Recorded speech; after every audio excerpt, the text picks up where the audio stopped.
ادبی هنداره دلته به تاسې ته اسلامي او ادبي ویډیوګانې نشریږي او د هېواد مشهورو شاعرانو سره مرکې. د سپي حیرانوونکې کیسه. د یو سړي سوالونه او د سپي حیرانوونکي ځوابونه. یو سړي سپي ته وویل: ته ډېر وفادار یې، خو تا کې درې خویونه ډېر بد دي. لومړی پر دیوال بولې کوې، دویم دا چې د سپي غاپې، دریم دا چې کله ملنګ راشي نو ورپسې غاپې. د سپي ځوابونه.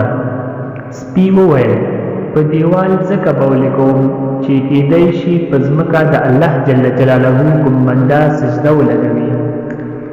د شپې ځکه ډېر غاپم چې کیدای شي د الله جل جلاله کوم بنده راویښ شي د الله جل جلاله ثنا او صفت بیان کړي. ملنګ پسې ځکه غاپم چې ملنګ یې د رب العالمین څخه نه غواړي خو د یو عاجز بنده له در نه خپل خواست غواړي. قدرمنو، زما یوټیوب چینل د سره لایک کړئ او بیا یې سبسکرایب کړئ. زنګولې بټن هم ووهئ تر څو زما ټولې ویډیوګانې تاسو ته پر وخت ضرور رسیږي.